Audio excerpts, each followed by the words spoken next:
গীবত এটা জিনার চেয়ে খারাপ। রাসূল বলেছেন কেন? জিনা যখন মানুষ করে নাফসান গুনাহ করে, নিজে ব্যক্তিগত গুনাহ করে, এটা আল্লাহর বান্দা জানে, আর কেউ জানে না। আর গীবত যখন করা হয়, একটা মানুষের সম্মান নিয়ে টানাটানি করা হয়, একটা মানুষের হক নষ্ট করা হয়। রাসূল করিম সাল্লাল্লাহু আলাইহি ওয়াসাল্লাম বলেন, কিয়ামতের ময়দানে নিশ্চিত জান্নাতি ব্যক্তি শুধুমাত্র গীবতের গুনাহের কারণে পিছন থেকে যার গীবত করলো ওই ব্যক্তি এসে টান দিয়া ধরে বলবে, ভাই হক নষ্ট করছিলা, এখন আমাকে সওয়াব দাও। নিশ্চিত জান্নাতি ব্যক্তি তাকে সওয়াব দিতে যায়, সে জাহান্নামী হয়ে যাবে। আর যার গীবত করেছিল সে জাহান্নামী হওয়া সত্ত্বেও তার থেকে নেকি নিয়ে আল্লাহ পাক তাকে জান্নাত দিয়ে দিবেন। আমি রাস্তা দিয়ে হেঁটে যাচ্ছি, আপনি আমার দূর থেকে দেখে বলেন, ও গেছে, ওই যে দেখ যায়। হ্যাঁ, এই যে কথা আপনি বললেন, এই যে ইঙ্গিত আপনি দিলেন, সম্পূর্ণ হারাম কাজ করলেন, জেনার চাইতেও মারাত্মক কাজ করলেন। কারণ আপনি আমাকে চিনেনই না, আমি আমাকে চিনি আর আমার মাওলা আমাকে চিনে। ঠিক প্রত্যেকটা বান্দার ব্যাপারে বলতেছি, আমরা যখন একজন আরেকজনকে নিয়ে এরকম কটূক্তিমূলক মন্তব্য অথবা চোখে আর তাকানো তাকাই, আমাদের গোপন সমস্ত ইবাদতগুলো, এই সমস্ত গীবত শিকায়াতগুলোই ধ্বংস করে দেয়, নিজেরাও জানি না। এই জন্য আল্লাহ বলেন, ইজতানিবু কাসীরাম মিনাজ যন, ধারণা থেকে বাঁচো। কেন? ইন্না বা'দাজ যন্নি ইসম, অধিকাংশ ধারণাই অন্যায়, পাপ, পাপাচার, গুনাহ, কবিরা গুনাহ, যেটা জিনার চাইতেও মারাত্মক খারাপ কাজ। দুইটা হক আল্লাহ পাক বান্দাকে দিয়েছেন, এক হুকুকুল্লাহ আর একটা হুকুকুল ইবাদ। হুকুকুল্লাহ যেটা আল্লাহ পাক চাইলেই মাফ করতে পারে, হুকুকুল ইবাদ যেটা বান্দা যতক্ষণ ক্ষমা না করে তো আল্লাহ পাক ততক্ষণ ক্ষমা করে না। গীবতের ব্যাপারে আল্লাহ পাক রব্বুল আলামিন স্পষ্ট বান্দাকে সতর্ক করেছেন। রাসূল করিম সাল্লাল্লাহু আলাইহি ওয়াসাল্লাম বলেন, এই গীবত করা এত মারাত্মক গুনাহ যেটা জিনার চাইতেও খারাপ। নাউযুবিল্লাহি মিন যালিক, জিনার চাইতেও খারাপ। আমরা কিতাব সামনে রেখেও গীবত করি, আমরা ফাজাইলে আমল সামনে রেখেও গীবত করি, আমরা জিকিরের মজলিসে বসেও গীবত করি, আমরা মাহফিলের ময়দানে বসেও গীবত করি, আমরা বুখারী শরীফের দর্সে বসেও গীবত করি। আমরা এমন কোনো জায়গা নাই যেই জায়গাটা গীবত মুক্ত রাখছি, সব জায়গা গীবত যুক্ত। চায়ের দোকানগুলো তো আছেই, চায়ের দোকানগুলো তো থাকবেই, কিন্তু হাদিসের মসনদেও যদি গীবত করা হয়, ওই জায়গাটাও ওই গীবতের মাধ্যমে নাপাক হয়ে যায়। এই জন্য আল্লাহ পাক বলেছেন, খবরদার, ধারণা থেকে বাঁচো। ভাইরা আমার, আমরা যারা তালিবুল ইলম আছি, আপনাদেরকে হাত জোর করে বলি, খবরদার, বর্তমান জামানা বড় ফিতনার জামানা। এখন আর শত্রুতা সরাসরি করা লাগে না, এখন সমস্ত শত্রুতা ইউটিউব আর ফেসবুকে ঢুকে গেছে। কি বলেন আপনারা? ইউটিউব আর ফেসবুকে ঢুকে গেছে। আমাদের শত্রুতা কেন আমরা নিজেরাও জানি না। কাকে বকা দিচ্ছি, কাকে বন্ধু বানাচ্ছি, কাকে ভালোবাসছি আর কাকে দূরে ঠেলতেছি আমরা নিজেরাও জানি না। যাকে ভালোবাসতেছি সেও আল্লাহর গোলাম, যাকে শত্রুতা করতেছি সেও আল্লাহর গোলাম, যাকে মহব্বত করতেছি সেও আলেম, যাকে গালি দিচ্ছি সেও আলেম। এরা তো সবই এক রাস্তার, আমিও তো তাদের কাতারে। তা আমি কাকে ছাড়বো, কাকে ফেলবো, কাকে বকা দিব, কাকে দূরে রাখবো, এই চিন্তাটুকু করার সময় আমাদের হয় না। এই কারণে নাহাবি মিনের ছাত্ররা, 10 বছর বয়সের ছেলেরা, 20 বছর বয়সের সন্তানেরা, 15 বছর বয়সের সন্তানেরা পর্যন্ত আমাদের মাথার মুকুট ওলামা একরামদেরকে নিয়ে মন্তব্য করতে দ্বিধা করে না। খুব দুঃখের সঙ্গে কথাগুলো বলতে হয়, গত 2 দিন ধরে যেই ফেসবুকে গীবতের চর্চা চলতেছে, আমাদের ভাইয়েরা যেভাবে গীবত আর গোস্ত নিয়ে টানাটানি করে খাচ্ছে, এতে যাকে নিয়ে আপনি টানাটানি করতেছেন তার কোনো দোষ হবে না, তার কোনো ক্ষতি হবে না, ক্ষতি আপনার আর আমার। দিন শেষে বদদোয়াগুলো আমাদের মাথার উপরে জমা হচ্ছে। আমরা মহিউস সুন্নাহকে নিয়ে কথা বলবো, উনি আমাদের মুরব্বী। আমরা শেখুল হাদিসকে নিয়ে কথা বলবো, উনিও আমাদের মুরব্বী। যারা এক পক্ষ নিয়ে কথা বলে আরেক পক্ষকে গালি দিয়ে আসমানের থেকে জমিনে নামাতে চায়, এরা কোশ্চিন কালেও আমাদের বন্ধু ছিল না, এরা তৃতীয় পক্ষ মুনাফিক ছাড়া কিচ্ছু হতে পারে না। এদেশের ওলামা একরাম সবাই আমাদের মাথার মুকুট, সবাই আমাদের মাথার মুকুট। কেউ যদি আমাদেরকে আদরের সাথে দুটা কথা বলে, আমরা সেটাকে বরকত যদি মনে নাই করতে পারি, তা আমাদের দুর্বলতা। হ্যাঁ, বড়রা বড়দের সাথে কি করবে এটা বড়দের হিসাব, আমরা ছোট হিসেবে আমাদের উচিত হইল বাস সুকুত ইখতিয়ার করা, চুপ থাকি, শেষ। কারণ যে বিষয় নিয়ে কথা বলছেন, এই বিষয়টা যদি যৌক্তিকতার সাথে কোরআন সুন্নাহ মোতাবেক ভুল হয়, তাহলে আপনি গুনাহগার হবেন। সহি হবে কি হবে না এটা তো অনেক পরের বিষয়, ভুলও হইতে পারে, সহি হইতে পারে। তা আপনি সন্দিহান যখন চলে আসে তখন আপনি চুপ থাকেন, বাস, অন্তত গীবত থেকে বাঁচেন। এজন্য প্রত্যেকটা ছাত্র, প্রত্যেকটা মানুষের ব্যাপারে আমি নিজেকে বলতেছি, গীবত এটা জিনার চেয়ে খারাপ। রাসূল বলেছেন কেন? জিনা যখন মানুষ করে নাফসান গুনাহ করে, নিজে ব্যক্তিগত গুনাহ করে, এটা আল্লাহ আল্লাহর বান্দা জানে, আর কেউ জানে না।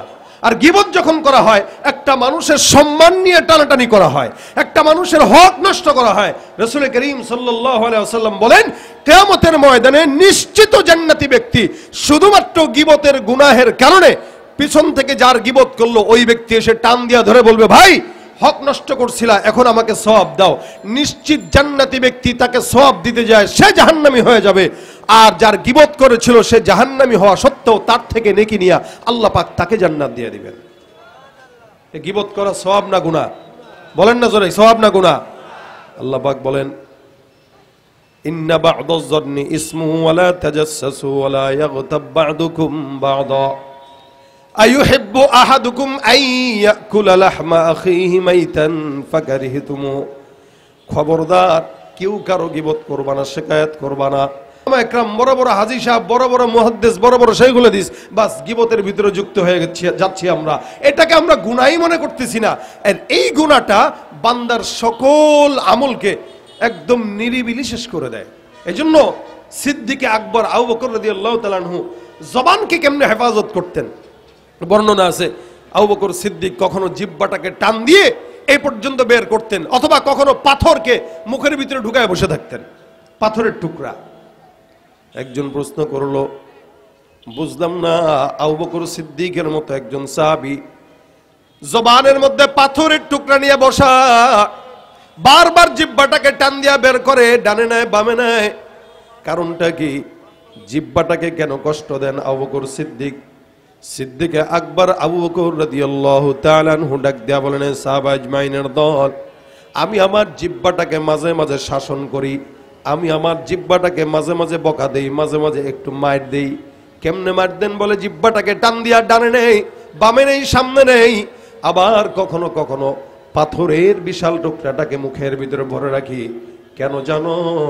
এই জমিনের মধ্যে যত বান্দাকে আমি লাঞ্ছিত হতে দেখেছি, প্রত্যেকটা বান্দা তার জবানের কারণে লাঞ্ছিত হয়েছে। গ্যারান্টি দেয়, আমি পয়গম্বর তাকে জান্নাতের গ্যারান্টি দিলাম। এই জন্য বুঝতে হবে জবানটা অনেক বড় দামি জিনিস। এখান থেকে কোনো কথা যদি বের হয়, এই কথা হয়তো দামি বের হয়, নয়তো কম দামি বের হয়, তবে জবানের কথা যেটা বের হয় এটা অনেক স্বর্ণের চাইতেও বেশি দামি। এই জিনিসটাকে বেশি বলতে নাই, বেশি খরচ করতে নাই।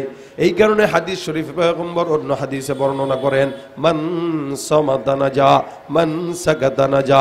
যেই বান্দা যত বেশি চুপ থাকবে আল্লাহ পাক ওই বান্দাকে দুনিয়ায় তত বেশি নাজাত দান করবেন। সুবহানাল্লাহ। যার জবানের গ্যারান্টি নাই তার সম্মানের গ্যারান্টি থাকে না। খুব বুঝবেন, আল্লাহ পাক রব্বুল আলামিন বান্দাকে মর্যাদাবান বানাইছেন, জবানের হেফাজত করতে বলছেন। জবানের হেফাজত না থাকলে ক্ষমতাও টিকে না, জবানের হেফাজত না থাকলে সম্মানও টিকে না। এই কারণে রাসূল বলেন, আমসিক আলাইকা লিসানাক, তুমি তোমার জবান কন্ট্রোল করো, এটার মালিকানা তুমি নাও। আমলিক আলাইক, এটার মালিকানা তুমি নিয়ে নাও, এটা যেন তোমার কন্ট্রোলে থাকে, এটা যেন চুপচাপ থাকে, উল্টা বলে। রাসূল সাল্লাল্লাহু আলাইহি ওয়াসাল্লাম বলেন, বান্দা গীবত, শিকায়াত, পরনিন্দা। সাহাবা একরাম বলতেছেন, ইয়া রাসূলুল্লাহ, গীবতটা কি? নবী বলেন, আতাদরুনা মাল গীবা? সাহাবা একরাম বলেন, হুজুর না, আল্লাহ রাসূল ভালো জানে। নবী বলেন, যিকরুকা আখাকা বিমা ইয়াকরাহু, তোমার কোন মুমিন ভাইয়ের বিরুদ্ধে এমন কিছু বলা যেটা সে শুনলে কষ্ট পায়, যেটা সে শুনলে আঘাত পায়। আল্লাহ রাসূল সাল্লাল্লাহু আলাইহি ওয়াসাল্লাম বলেন, তার অগোচরে কিছু বলাটাই গীবত, তার সামনে বলাটা তো ভিন্ন হিসাব। সাহাবা একরাম রাসূল সাল্লাল্লাহু আলাইহি ওয়াসাল্লামকে ডাক দিয়া বলছেন, হুজুর, যেই বিষয়টা তার অগোচরে বলবো এটা যদি তার ভিতরে থাকে, ইন কানা ফি, নবী বলেন ফাকাদ কাতাবতাহু, তাহলেই তো তুমি গীবত করলা। যদি ভিতরে নাই থাকে তাহলে তো গীবত না, অপবাদ হয়ে গেল। গীবত এটা তিনটা বিষয়। হাসান বসরি বলেন, এক নম্বর গীবাত। এই গীবাতটা কি? কারো একটা গুণ ভিতরে আছে, দোষ, ওইটা নিয়ে তার অগোচরে চর্চা করা গীবত। আরেকটা দুই নম্বর হলো ইফক, এটা হইল শোনা কথা কানে দেওয়া। কাফা বিল মারই কাযিবান আই ইউহাদ্দিসা বিকুল্লি মা সামিআ, মিথ্যাবাদী হওয়ার জন্য এতটুকু যথেষ্ট যেটা আপনি শুনছেন আর বলছেন। যে ভাই কই শুনছেন? অমুকের কাছে শুনছি, তাই বললেন? বলে হ্যাঁ, এটা ইফক, যেটা আম্মা জান আয়েশার সাথে ঘটছিল রাদিয়াল্লাহু আনহা। তিন নম্বর বুহতান, এটা হচ্ছে অপবাদ।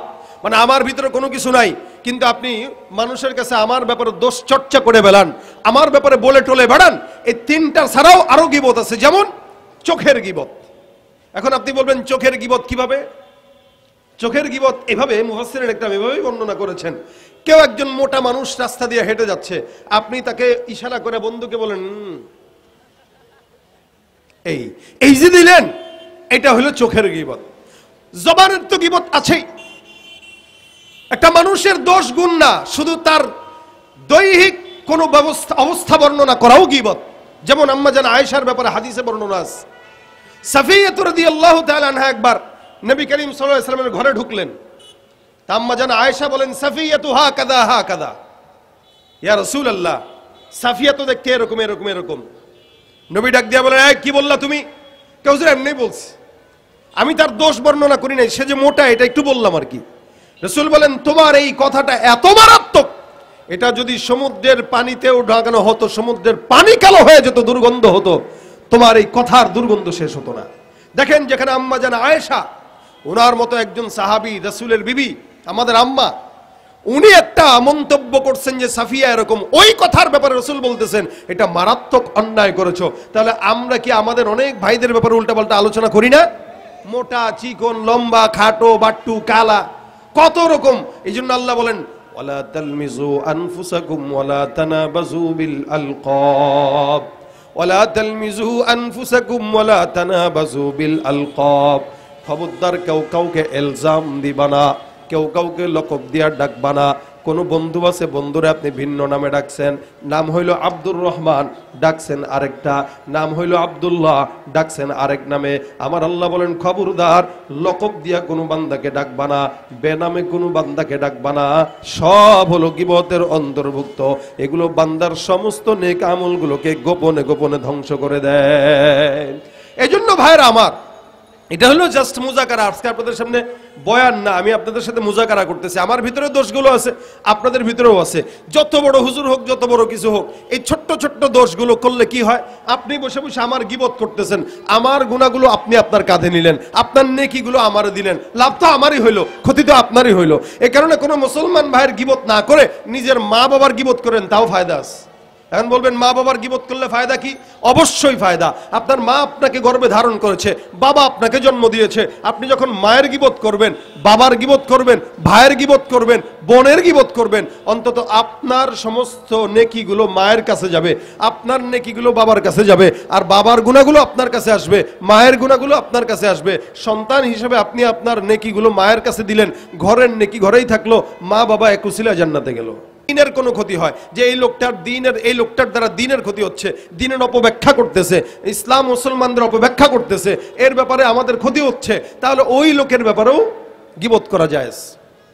এর বাহিরে ব্যক্তিগত আক্রোশ, প্রতিহিংসা, পরশ্রী কাতরতা, যা কিছু বলেন না কেন, এগুলো সব হারাম, গুনাহ। এগুলো যদি কেউ করে তাহলে আল্লাহ পাকের কাছে কিয়ামতের ময়দানে সব আমলনামা থাকবে দুর্বল। তাহলে কোনো ভাই যদি ভুল করে কি করবেন? আল্লাহ পাক শিখাই দিয়েছেন, ইন্নামাল মুমিনুনা ইখওয়াতুন ফাসলিহু বাইনা আখাওয়াইকুম ওয়াত্তাকুল্লাহ। কোন মুমিন যদি ভুল করে, ভাই হিসেবে তাকে সংশোধন করে দাও, আল্লাহর ভয় অন্তরের ভিতরে রাখো। ইনশাআল্লাহ ভাই হিসেবে যদি আমরা প্রত্যেককে সংশোধন করে দেই, সমাজের ভিতরে দ্বন্দ্ব, ফাসাদ, মারামারি, ফেসবুকের যে গালিগালাজ, এগুলো অন্তত পক্ষে কমবে। কি বলেন আপনারা? আমাদের দেশে এই সমস্ত ভাইরা ফেসবুকে, ইউটিউবে একজনকে গালিগালাজ দিতে দিতে শেষ করে ফেলতেছে, অথচ সামনে দেখলে সালাম দেয় 14 বার, সামনে দেখলে ছবি তোলার জন্য পাগল হয় 14 বার, কিন্তু ফেসবুকে ঠিকই গালি দিচ্ছে। কেন দিচ্ছে সে নিজেও জানে না। ওই যে আরেকজন একটা কমেন্ট লিখে দিছে, ওই কমেন্টে যায় সে ঘি ঢালতেছে। ভাই, প্রত্যেকটা হিসাব আল্লাহর কাছে দেওয়া লাগবে। যারা এগুলো করেন, প্রত্যেকটা হিসাব আল্লাহর কাছে পুঙ্খানুপুঙ্খানু দিয়েন। আপনি হিসাব করেন কতগুলা কমেন্টে, কতগুলো শেয়ারে, কতগুলো পোস্টে আমি একজনকে কষ্ট দিছি, ওইটার হিসাব যদি আল্লাহর কাছে আমার থাকে জবাব, তাহলে আপনি করেন, সমস্যা নাই। আর যদি মনে করেন না আমার কাছে আল্লাহর কাছে জবাব দেওয়ার মতো কোনো জবাব নাই, আমি জান্নাতে যাবো কিনা এগুলো করে কোনো গ্যারান্টি নেই, তাহলে আল্লাহর ওয়াস্তে এগুলো বাদ দেন, আল্লাহর ওয়াস্তে এগুলো বাদ দেন। বিশেষ করে যারা তালিবুল ইলম আছে, এদের জন্য অনেক বেশি এটা গুরুত্বপূর্ণ বিষয়। পড়ালেখা করতেছি, বাস পড়ালেখা করি। কি দরকার বড়দের ব্যাপারে কথা বলার, কি দরকার আকাবিরদের ব্যাপারে কথা বলার, কি দরকার মুরব্বীদের ব্যাপারে কথা বলার? আমার সেই বয়সটায় যাক, আমি ভালো মন্দ বুঝার যোগ্যতা অর্জন করি, তারপরে বলি। বলার ধরনও তো আছে, বলতে গেলেও সেটা কি, ফাসলিহু বাইনা আখাওয়াইকুম, ভাই হিসেবে ইসলাহের নিয়তে রাসূল সাল্লাল্লাহু আলাইহি ওয়াসাল্লামের সূরতে বলা। এখন কেউ যদি এই সুরতটা ধরতে না পারে ওই হিসাব সে দিবে, আমার কি দরকার আছে? আমি আমার জায়গায় থেকে আমি আমাকে স্পষ্ট রাখি, যাতে আল্লাহ পাকের কাছে আমার কোনো জবাব দেওয়া না লাগে। এই জন্য জবানের হেফাজত করবো ইনশাআল্লাহ। আমাদের জবান দিয়ে কেউ যেন কষ্ট না পায়, পারবেন তো ইনশাআল্লাহ? আমার জবান দিয়ে যেন কেউ কষ্ট না পায়, একটা বিন্দু কথা যেন এমন ভাবে না বলি যে কথার দ্বারা একজন কষ্ট পাইলো, একজন মুমিন কষ্ট পাইলো, একজন ইসলাম মুসলমান কষ্ট পাইলো। এই আমার জবান দিয়ে ইনশাআল্লাহ আর কাউকে কষ্ট দিব না। জবান দিয়া গীবত, শিকায়েত, পরনিন্দা, প্রতিহিংসা করব, আল্লাহ পাক আমাদেরকে হেফাজত করুক, বলেন আমিন। জোরে বলেন আমিন। যা বললাম অল্প সময়, এই মুজাকারায় আল্লাহ পাক বরকত দান করুক।